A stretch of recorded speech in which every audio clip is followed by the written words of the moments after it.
the high Atlas Mountains of Morocco, there is a village that does not appear on any modern map. Locals know where it is. They have always known. But they do not go there. They do not speak its name out loud. And if you ask them about it directly, they will change the subject, look away, or simply walk away from you without answering. The village has been empty for over 60 years. Nobody knows exactly why everyone left. The official records from the 1950s list it as abandoned due to harsh weather conditions and lack of resources. The people who live in the valleys below it have a different explanation. My name is Nova.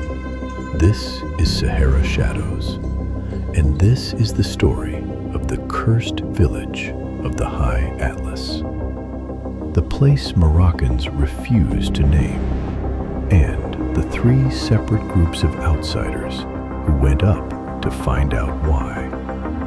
None of them came back with the same story. One of them did not come back at all. To understand what happened in this village, you need to understand the High Atlas Mountains themselves. The Atlas Range runs like a spine across Morocco. Over 2,000 kilometers of rock, snow, and silence. Some peaks reach over 4,000 meters. In winter, entire communities are cut off from the outside world for months at a time. The Amazigh people, the indigenous Berber communities of Morocco, have lived in these mountains for thousands of years. They know the mountains the way most people know their own homes. Every path, every weather pattern, every valley. And they know which places to avoid. In Amazigh tradition, certain locations carry what elders describe as a heaviness. Not supernatural in the Hollywood sense.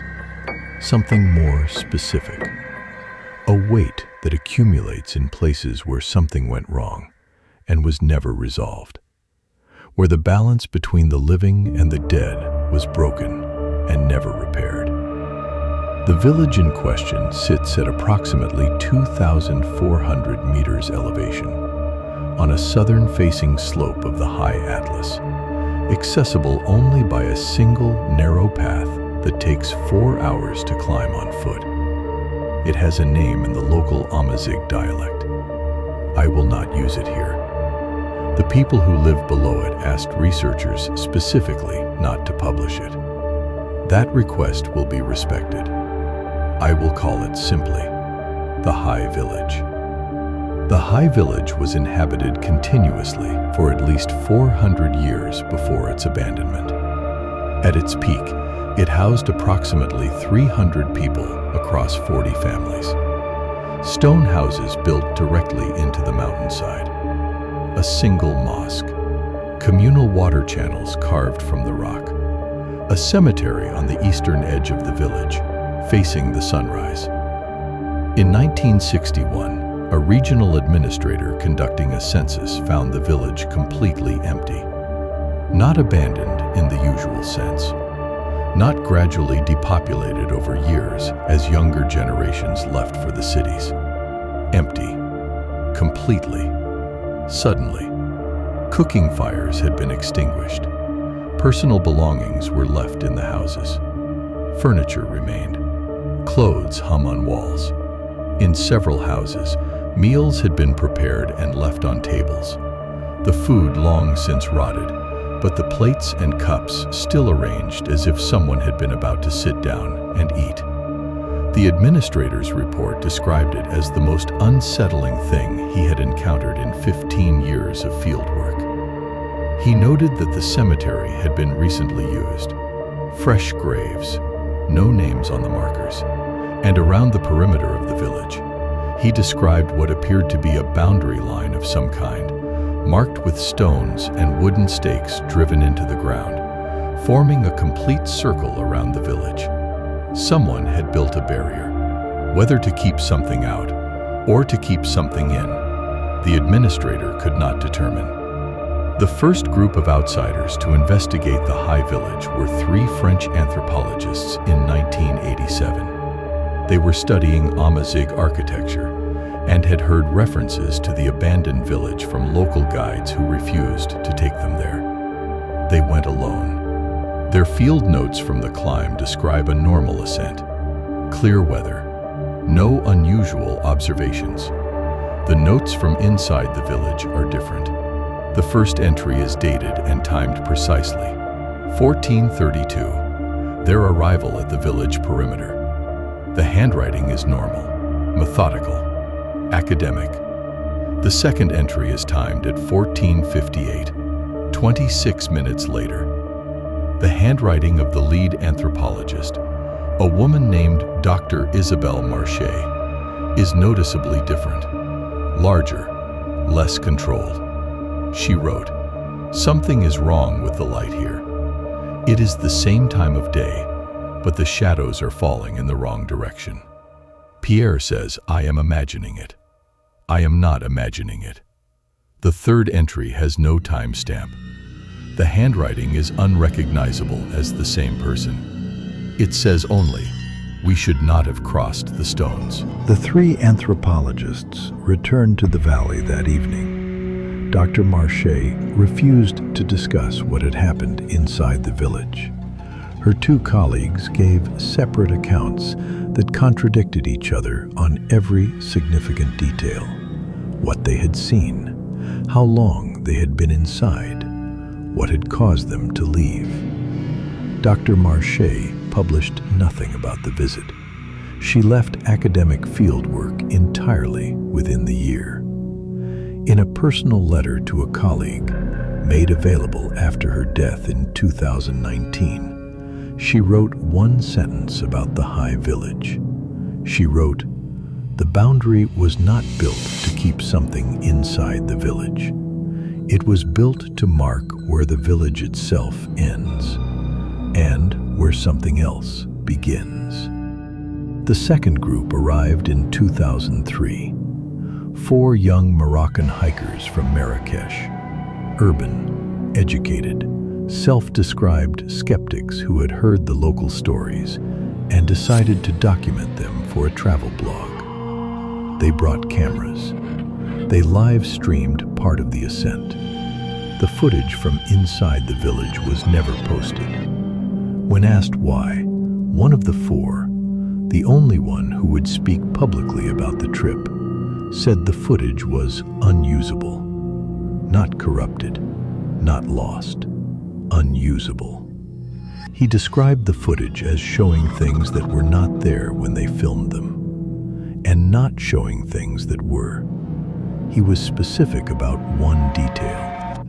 In every frame of footage shot inside the village boundary, regardless of camera angle, regardless of time of day, every single shadow in the frame pointed toward the same spot, the eastern edge of the village. The cemetery, every shadow, in every direction, all pointing the same way. He said they left when one member of the group, a young woman named Nadia, stopped walking in the middle of the village center and stood completely still for several minutes. When they spoke to her, she answered normally, but she did not move. When they touched her arm to guide her toward the path, she turned and looked at them and said, in a completely flat voice, "It says we can leave, but we cannot take anything with us." They had not taken anything. They had not touched anything. They left immediately. Nadia did not speak for the entire 4-hour descent. When they reached the valley, and she finally spoke again, she had no memory of the incident, no memory of standing still, no memory of the words. She had a memory of something else. She described it only once, to the one group member who would speak publicly, and made him promise not to repeat the specific details. He kept that promise. What he would say is this: Whatever she remembered from those lost minutes, she described it as being shown something. Not threatened, not harmed. Shown something about the village, about why it was abandoned, about what the people who lived there encountered in the final weeks before they left everything behind and never returned. He said Nadia told him it was the saddest thing she had ever been shown, and the most terrifying. The third case is different from the others. It is not an outside investigation. It is a family story. An elderly man from the nearest valley village, I will call him Brahim, agreed to speak to a Moroccan documentary filmmaker in 2018. He was 84 years old. He had grown up hearing about the high village from his father, who had grown up hearing about it from his father. Brahim said his grandfather had been born in the high village. He was 12 years old when the village was abandoned. He was one of the last people to walk down that mountain. He told his children one thing about why they left. One thing only, which he repeated every time anyone asked, and never elaborated on. He said, "We left because it asked us to." Brahim sat with that answer his entire life. As a young man, he found it unsatisfying. As an old man, he said it was the most complete answer possible. Something in that village, something old, something that had been there long before the first house was built on that slope, had reached a point where it no longer wanted to share the space. It did not harm anyone. It did not threaten anyone. It simply made itself known, fully, completely, unmistakably. And every person in that village, 300 people, 40 families, 400 years of history, looked at what had made itself known, understood immediately and completely what it was, and left the next morning without discussion.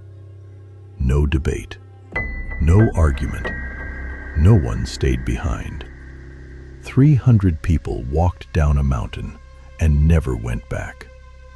And whatever they saw, whatever made itself known to them in those final days, not one of them ever described it to their children. Not one word. Brahim said his grandfather told him this directly. Some things you do not pass on. Some things are heavy enough that one generation carrying them is enough. You walk away. You stay away. And you are grateful every day that it let you walk away at all. The high village is still there. The stone houses are still standing. The boundary markers are still in place, maintained, local guides will quietly confirm, by nobody they can identify. Nobody goes up to maintain them, but they are always maintained. The cemetery on the eastern edge still has those unmarked graves from 1961. Researchers who have studied aerial photographs of the location note something that has never been adequately explained. In 60 years of satellite and aerial imaging, across all seasons, all weather conditions, all times of day, the shadows in the village always fall in the same direction, toward the cemetery, toward the eastern edge, regardless of where the sun is. I'm Nova. This is Sahara Shadows. The high Atlas Mountains cover over 60,000 square kilometers. There are hundreds of abandoned villages in those mountains. Most of them have ordinary explanations. The high village is not one of them. If you ever find yourself hiking in the Atlas, if a local guide hesitates at a certain path, if the conversation stops when a certain place is mentioned, if someone changes the subject and looks away, listen to them.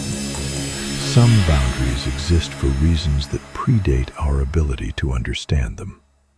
And some empty places are not empty. Subscribe for a new story from the Moroccan dark every week. And if you know a story that should be told, the darkness is always listening.